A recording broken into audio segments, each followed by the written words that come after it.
WhatsApp guys, आपका स्वागत है school of fun education channel में।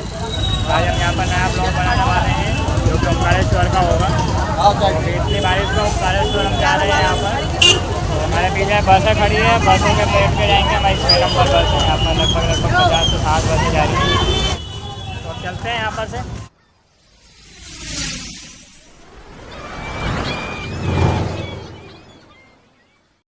तो फाइनली हमारी ओमकारेश्वर की यात्रा शुरू होती है।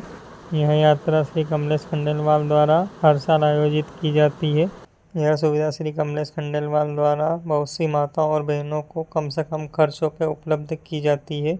इस यात्रा में 40 से 50 बसों को कार्यकर्ताओं की देखरेख में सावधानीपूर्वक बसों को इंदौर से ओमकारेश्वर और ओमकारेश्वर से इंदौर तक लाया जाता है।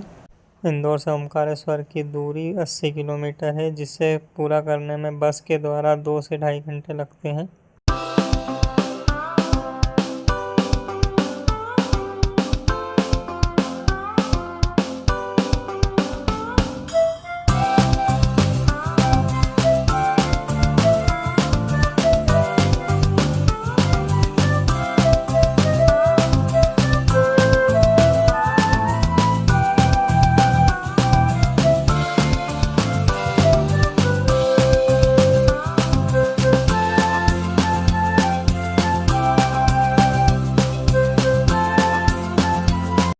अब हम आ गए हैं भैरव घाट पर, जो कि इस रूट का सबसे कठिन ट्रैक है।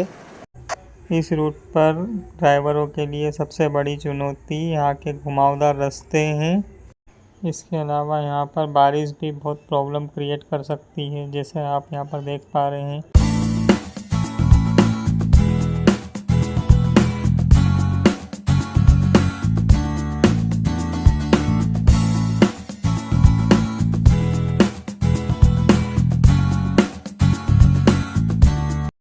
इस रूट की सबसे अच्छी बात यह है कि यहाँ पर आपको चारों तरफ हरियाली मिल जाएगी, जैसा आप देख पा रहे हैं। हमारा पहला स्टॉप आ चुका है, जो कि कोयल के आसपास यहाँ पर हम आ चुके हैं। यहाँ से आपको 40 किलोमीटर रोड यहाँ पर पड़ेगा। यहाँ पर हम यहाँ से निकलेंगे, अभी 5-10 मिनट का ब्रेक लिया हुआ है सब। जैसे ही हम यहाँ पर ओमकारेश्वर पहुँचते हैं, उससे पहले ही हम यहाँ पर नर्मदा नदी के पुल को पार करते हैं। पुल पे हो रही धीरे धीरे बारिश की वजह से मौसम और सुहावना दिखाई दे रहा था और पुल पे पानी चारों तरफ फैला हुआ था। फाइनली हम यहाँ पर ओमकारेश्वर पहुँच चुके हैं। तो पीछे आप देख सकते हैं यहाँ पर डैम बना हुआ है, आपको दिख रहा होगा। तो सीधे हम यहाँ पर पहुँचते हैं, सीधे ओमकारेश्वर घाट।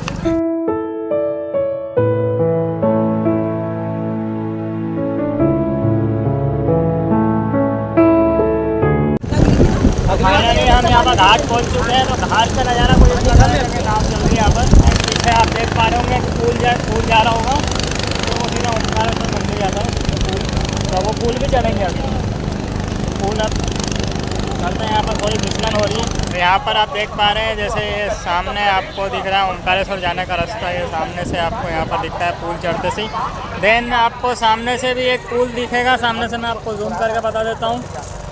तो ये पुल आपको दिख रहा होगा, यह ओमकारेश्वर मंदिर पे आपको पहुंचाता है। तो ओमकारेश्वर मंदिर आपको यहाँ पर कुछ दर्शन कराएंगे। यहाँ पर इस घाट पर जैसे ही यहाँ पर डैम से पानी छोड़ा जाता है, तो डैम का पानी पूरे इस एरिया को कवर कर लेता है। तो ये है ओमकारेश्वर बांध। इस बांध में लगभग 20 से 23 गेट है, जिसमें से पानी को धीरे धीरे करके छोड़ा जाता है, जिससे नदी का लेवल बढ़ जाता है। तो हमारा यहाँ पर खाना हो गया है, तो हम ज्योतिर्लिंग के दर्शन के लिए जा रहे हैं। जब हम यहाँ पर ज्योतिर्लिंग के दर्शन करेंगे। ये जो रास्ता है ज्योतिर्लिंग की तरफ जाता है। इस रास्ते में आपको बहुत तरीके की दुकान मिल जाएगी, जैसे कि चूड़ी की दुकान, खिलौनों की दुकान, कॉस्मेटिक्स की दुकान और बरसात की दुकान आपको यहाँ पर मिल जाएगी। यहाँ से आपको 2 रास्ते हैं। तो सीधा रास्ता आपका मंगलेश्वर जाता है, दूसरा रास्ता पार्श्वर जाता है। तो हमने ओमकारेश्वर धाम में प्रवेश ले लिया है। और सावन के सोमवार में मैं अपनी फैमिली के संग वहाँ पर गया था, और जय बम का नारा लगाते हुए हम सब यहाँ पर आगे दर्शन के लिए बढ़ते आते हैं। और यहाँ पर पहुँचते ही अलग ही आनंद की अनुभूति प्राप्त होती है। तो फाइनली हम यहाँ पर उस पुल पर पहुंच चुके हैं, जो पुल मैंने आपको कुछ देर पहले यहाँ पर वीडियो में बताया था। तो फाइनली हम मंदिर के प्रवेश द्वार पहुंच चुके हैं। जैसे कि आप यहाँ पर सामने देख पा रहे हैं, प्रवेश द्वार कुछ इस प्रकार से दिखाई देता है। सावन का सोमवार होने की वजह से हमें मुख्य मंदिर के अंदर से दर्शन नहीं मिले, क्योंकि भीड़ बहुत ज़्यादा थी। फिर भी हमने यहाँ पर दूसरे द्वार से दर्शन कर लिए और सामने आप यहाँ पर शिवलिंग को देख पा रहे होंगे।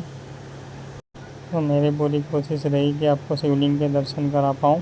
तो दर्शन करने के बाद हम यहाँ पर मंगलेश्वर जाएंगे हम यहाँ पर, क्योंकि ओंकारेश्वर का ये एक आपको पार्ट है यहाँ पर। तो मंगलेश्वर हम यहाँ पर जाते हैं। महालवी जी दी भीड़ तो बहुत है, क्योंकि सावन के सोमवार चल रहे हैं। तो सावन के सोमवार में भी दर्शन करना तो बहुत मुश्किल हो रहा है। इसलिए हम जैसे तैसे करके हम यहाँ से दूसरे दर्शन करके आ गए। आई होप यहाँ पर भीड़ नहीं मिले। यहाँ पर कितनी सारी दुकानें हैं, यहाँ पर भी बहुत सारी आपको दुकानें मिल जाएगी। पर्सों की दुकान भी है यहाँ पर, पर्स शिवलिंग्स की दुकानें हैं, आप यहाँ पर देख पा रहे हैं। शिवलिंग की दुकान है आप यहाँ पर सामने देख पा रहे हैं। हम आ चुके हैं, जैसे आप देख पा रहे हैं, मंगलेश्वर धाम। तो मंगलेश्वर धाम में एंट्री हो चुकी है अपनी। तो ये है मंगलेश्वर धाम का प्रवेश द्वार। तो हम प्रवेश द्वार से प्रवेश कर चुके हैं। आई होप यहाँ पर हमको भीड़ ना मिले। ओंकारेश्वर के मुकाबले हमको यहाँ पर थोड़ी कम भीड़ मिली। तो आप यहाँ पर दर्शन कर पा रहे होंगे। ऐसा कहा जाता है कि ये प्राचीन मंदिर पांडवों द्वारा बनवाया गया था, और यहाँ पर पांडवों द्वारा यहाँ पर यज्ञ भवन भी करवाया जाता था। और यहाँ की नक्काशी और शिल्पकला अपने आप में एक यूनिक व्यू रखती है। तो ये था हमारा ब्लॉग ओंकारेश्वर का। आशा है कि आपको ये ब्लॉग अच्छा लगा होगा। तो अगर आपको ये ब्लॉग अच्छा लगा है तो आप मेरे चैनल को सब्सक्राइब करें, वीडियो को लाइक करें एंड शेयर करें। मिलते हैं अगले ब्लॉग के लिए जल्दी।